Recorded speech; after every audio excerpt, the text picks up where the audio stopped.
अब डिस्कस करते हैं मॉडर्न अलजेब्रा के 2 क्वेश्चन।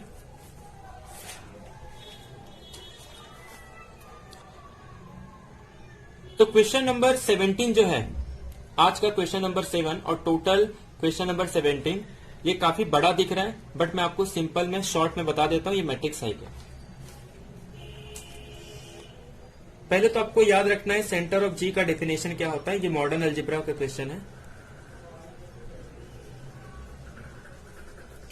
तो सेंटर ऑफ जी का मतलब होता है ऐसा ग्रुप जिसके अंदर सारे एलिमेंट कमिट करते हैं। मीन्स ग्रुप के वो सारे एलिमेंट जो हर एक के साथ क्या करते हैं, कमिट करते हैं। For all H belongs to G. तो ये तो हो गया डेफिनेशन सेंटर ऑफ जी का। अब एक कार्टेशियन प्रोडक्ट डिफाइन किया है कि G1 G2 solve up to Gn, और इसके जो सारे एलिमेंट है ना वो सेंटर ऑफ जी से लिए गए हैं। और एक कंडीशन भी ऐड कर दिया है कि इनका जो प्रोडक्ट होगा यानी G1 G2 solve up to Gn, इसका जो आंसर होगा वो कितना होगा, आइडेंटिटी। तो हमें प्रूव करना है कि अगर हम G ले लें, G1 cross G2 cross solve up to Gn, तो अब हमें पूछा है कि जो हमारे पास ये Zn है, तो ये Zn इस G का सब ग्रुप है या नॉर्मल सब ग्रुप है, या फिर अगर हम सेंटर ऑफ ग्रुप का कार्टेशियन प्रोडक्ट ले लेंगे तो उसके साथ ये आइसोमॉर्फिक है। तो पूछा है कि क्या ये सब ग्रुप होगा या नहीं होगा, नॉर्मल सब ग्रुप है या नहीं, या फिर ये आइसोमॉर्फिक है Z of G Z of G Z of G, यानी कि सेंटर ऑफ जी के कार्टेशियन प्रोडक्ट से। तो देखते हैं।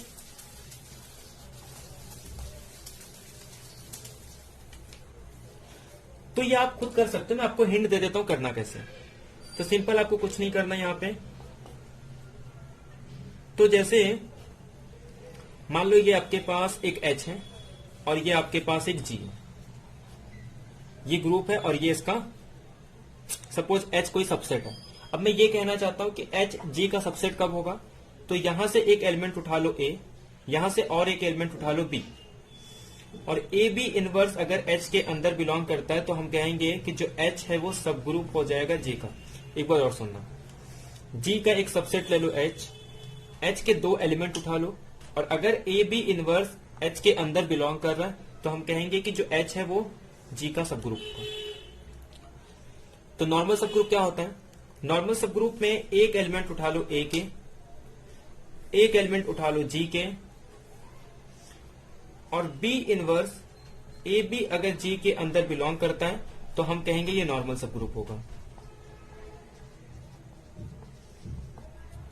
तो अब आपको Zn अगर नॉर्मल सब ग्रुप बताना है G का, तो आपको क्या करना है, सिर्फ इस डेफिनेशन का यूज करना है। तो नॉर्मल सब ग्रुप प्रूव कर सकते हो, सब ग्रुप भी प्रूव कर सकते हैं। तो अब हम अगर G के एलिमेंट उठाएंगे तो G के एलिमेंट कैसे होंगे, G1 solve up to Gn। अब अगर हम सेंटर ऑफ G का एलिमेंट उठाएंगे तो सेंटर ऑफ G के एलिमेंट कैसे होंगे, H1 solve up to Hn, such that, but एक कंडीशन होगी कि जो H1 H2 solve up to Hn का जो प्रोडक्ट होगा वो आइडेंटिटी होगा। तो अब अगर हमें प्रूव करना नॉर्मल सब ग्रुप या सब ग्रुप, तो हम क्या करेंगे, 2 एलिमेंट ले लेंगे। अगर सब ग्रुप बताना है तो एक एलिमेंट ले लेंगे H, और एक एलिमेंट ले लेंगे सपोज H1 और एक, अरे H1 नहीं, सपोज एक H ले लेंगे और एक सपोज हम K ले लेंगे, और H के इनवर्स को बिलोंग करना है H के अंदर, या फिर जो भी हमारा Zn है H को हम यहां पे Zn ले रहे, ठीक है। तो H के इनवर्स अगर Zn के अंदर बिलोंग करता है तो इसका मतलब ये सब ग्रुप हो जाएगा। तो अब करना क्या है, कुछ नहीं करना है। H के एलिमेंट कैसे होंगे, H1 solve up to Hn, इसी तरीके से K1 के जो एलिमेंट होंगे सॉल्व अप टू Kn होंगे। कुछ करना नहीं है। अगर हम इसे मल्टीप्लाई करेंगे तो कैसे मल्टीप्लाई करते हैं, कॉम्पोनेंट वाइज, यानी H1 K1 solve up to Hn Kn। अब सिर्फ इनका मल्टीप्लीकेशन कितना होना चाहिए, आइडेंटिटी, अब क्योंकि सारे के सारे सेंटर ऑफ ग्रुप से बिलोंग कर रहे हैं, क्योंकि ये जो सारे एलिमेंट हैं ये तो सेंटर ऑफ ग्रुप से, और सेंटर ऑफ ग्रुप से है तो यानी कि कमिट करेंगे, तो सबको आपस में कमिट करके हम प्रूव कर सकते हैं कि इनका प्रोडक्ट आइडेंटिटी आएगा। और ठीक उसी तरीके से हम नॉर्मल सब ग्रुप भी प्रूव कर सकते हैं। बस वहां पे हम एक एलिमेंट जी का लेंगे और जी और एच जी इनवर्स को बिलोंग करना है जेड के अंदर, जहां से एच एन कहां से होगा जेड से, और जो जी है वो कहां से होगा जी से। अब जी यहाँ पे G1 cross solve up to GN, ये हमारे पास जी है, कार्टेशियन प्रोडक्ट होगा। तो इस मेथड का यूज करके हम प्रूव कर सकते हैं कि वो नॉर्मल सब ग्रुप भी होता है, सब ग्रुप भी होता है। तो अगर ऑप्शन को थोड़ा ध्यान से देखें तो पहले ऑप्शन में दिया है कि नॉट नेसेसरी सब ग्रुप, तो आप प्रूव कर सकते हो सब ग्रुप होता है, तो ये ऑप्शन रॉन्ग। फिर कह रहा है कि सब ग्रुप होगा लेकिन जरूरी नहीं है कि नॉर्मल सब ग्रुप होगा, तो ये भी ऑप्शन रॉन्ग हो जाएगा। क्या ये नॉर्मल सब ग्रुप होगा? हाँ। फिर पूछा है कि आइसोमॉर्फिक होगा डायरेक्ट प्रोडक्ट को, तो ये पार्ट बी का है, तो ये ऑप्शन रॉन्ग हो जाएगा, और आइसोमॉर्फिक भी नहीं होता। ठीक है, तो हमारा ऑप्शन नंबर 3 राइट हो जाएगा क्वेश्चन नंबर 17 का। अब चलते हैं क्वेश्चन नंबर 18 की ओर।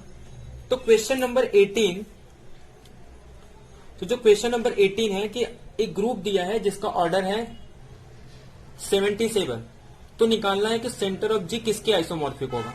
तो इसके लिए आप हायर मैथमेटिक्स के प्लेलिस्ट में जाके आप ग्रुप थ्योरी की कुछ एक लेक्चर है वो देख सकते हो, वहां पे आपको इसका सॉल्यूशन मिल जाएगा।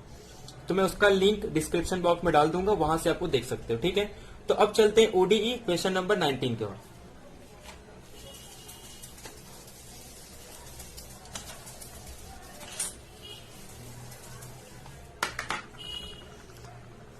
तो क्वेश्चन नंबर 19 और 20 ओडीई से रिलेटेड है। तो क्वेश्चन नंबर 19 में आपको एक चीज याद रखना है कि जो रॉन्किंस्केन होता है, रॉन्किंस्केन की वैल्यू या तो 0 होगी आइडेंटिकली, या तो ये आइडेंटिकली 0 होगा, या तो फिर रॉन्किंस्केन नॉन जीरो होगी for every x belongs to interval. यानी पूरे इंटरवल पे या तो नॉन जीरो होगा या तो आइडेंटिकली, मतलब पूरे इंटरवल पे ये 0 होगा for all X belongs to I. तो इस तरीके से होता है। बट इसके लिए कंडीशन ये है कि अगर हमारे पास u double dash T plus यहां पे suppose p of x u dash T plus q of q r of t, ऐसा होता है कि अगर मान लो p of t, q of t, r of t ये सारे कंटिन्यूअस है और हमारे पास u1, u2 अगर ये दो सॉल्यूशन है, तो जो रॉन्किंस्केन है या तो वो आइडेंटिकली 0 होगा या तो कहीं भी नॉन जीरो होगा, या तो फिर नॉन जीरो होगा पूरे इंटरवल पे, या तो पूरी तरीके से 0 होगा। ऐसे 1 या 2 पॉइंट पे 0 नहीं होगा।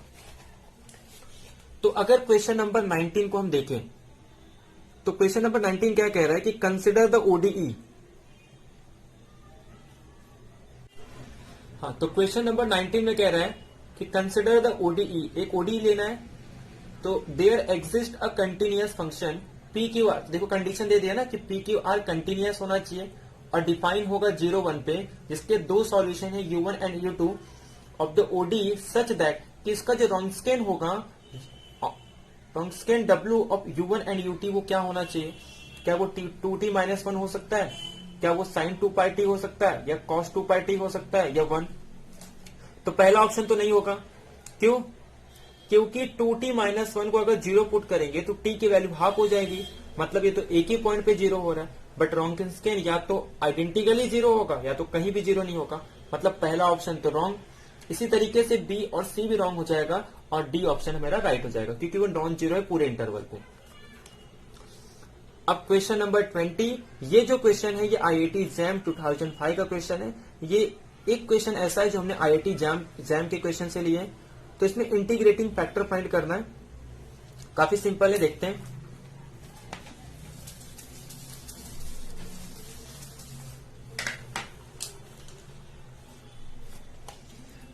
हमारे पास एक डिफरेंशियल इक्वेशन दिया है, x dy by d x plus 3x plus 1 y is equal to x e raise to minus 2x।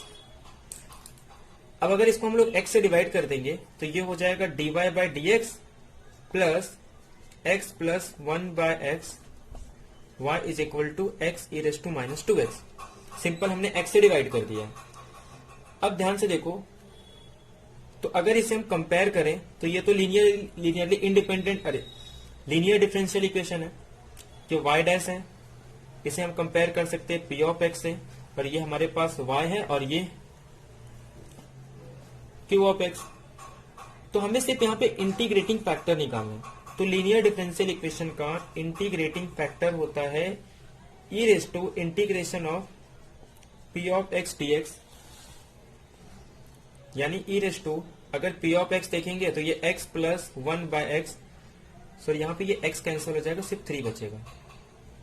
तो यहाँ पे 3 प्लस 1 बाय एक्स dx। अब इसे इंटीग्रेशन करेंगे तो 3 का 3x हो जाएगा और 1 बाय एक्स का log x, ये हो जाएगा e raise to 3x e raise to log x। इसे और फर्दर सॉल्व करेंगे तो इसकी वैल्यू हो जाएगी x और ये हो जाएगा e रेस टू 3x। मतलब हमारा जो आंसर होगा वो x e raise to 3x हो जाएगा, यानी कि ऑप्शन नंबर 1 राइट हो जाएगा, B C D हमारा रॉन्ग हो जाएगा। तो ये थे हमारे आज के 10 इंपॉर्टेंट क्वेश्चन CSIR नेट के, जिसमें से ये आखिरी क्वेश्चन जो था वो हमारा IIT एग्जाम का था। तो आपको ये वीडियो कैसा लगा आप कमेंट बॉक्स में कमेंट कर सकते हैं। अगर आपको आज के क्वेश्चन से रिलेटेड कोई भी डाउट होगा तो आप कमेंट बॉक्स में कमेंट कर सकते हैं, और आपको जो 3 क्वेश्चन होमवर्क में दिए वो भी आप कमेंट बॉक्स में कमेंट करके उसका आंसर बता सकते हैं। और इसके अलावा जिसने भी हमारा पिछला वीडियो नहीं देखा है डे 1 का, वो डिस्क्रिप्शन बॉक्स में जाके वहां पे आपको लिंक प्रोवाइड कर देंगे, तो वहां से आप लिंक से पहला वीडियो देख सकते हैं।